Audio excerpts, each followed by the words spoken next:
দেখলে মনে হচ্ছে এটা কিন্তু জোশি একটা। এটা আমি বলবো যে 25-26-এর উপরে ব্রিজ চলে এবং এটা হচ্ছে পিচ কপার।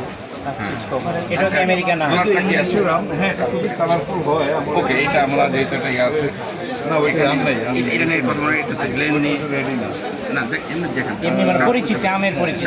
আমের পরিচিত দেখেন এখানে এই যে আমাদের জিংসিং, এটা ভালো আম এই যে কিনো টাকা তো আছে এটা আবার লেট ভ্যারাইটি, এটা পোষা আমাদের অরুণিমা। সেপ্টেম্বরের আম। পোষা অরুণিমা পোষা আম বিকেটও ভালো।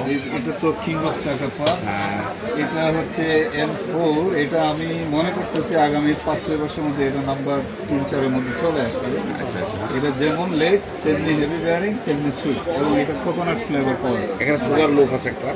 সুগার লো, এটা মিড ভ্যারাইটির আম, এটা অনেক সুইট। আর এটা তো আমাদের পরিচিত কাটিমন। গ্লেন তো আমরা ওই যে আরেকটা আমেরিকান আম আছে, এটা হলো এটা খুব ভালো, এটা আমাদের বাগানে আছে। এটা আরেকটা গ্ল্যান ম্যাঙ্গো, এটাও কমার্শিয়াল ভ্যারাইটি। হ্যাঁ খুব ভালো আম। আবার এই যে টমেটিন, এটাও কমার্শিয়াল ভ্যারাইটি। এটা আমি খেয়েছি, খুবই টেস্টি। এটা ডামটা, এটাও কিন্তু কমার্শিয়াল একটা বিষয় ভ্যারাইটি। জল ভাই, এটা আমি ব্যাক করি, এই বেলি মার্বলটা দিয়ে কিন্তু আমরা প্রতারিত হয়েছি। এটাকে আমেরিকান পালমার বলে নার্সারিতে ব্যবসা করেছে।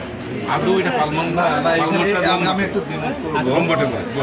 এটা বেলি মার্বেল, এটা রিয়েলি বেলি মার্বেল। হ্যাঁ বেলি আমাদের দেশে যেটা হয়েছে, এই টমেট কিন্তু এই পাল মার্বেলে চালিত। সরি আমার বলেছে কথা বলা। এই জন্য বেলি মার্বেল বেলি মার্বেল ঠিক আছে, টমেট কিন্তু টমেট টমেটটা কি আমাদের দেশে ওই পাল মার্বেলে চালানো। Yes, yes. এখন আবার কেউ রেড পালমার, আমেরিকান পালমার এগুলো বলতো। অথচ বেলি মার্বল তো ভালো আম। আর এটা একটা নতুন ভ্যারাইটি আমেরিকান। Yeah. এই যে আরেকটা যেটাকে আমি বলতে চাচ্ছি, আমরা সবাই জানি যে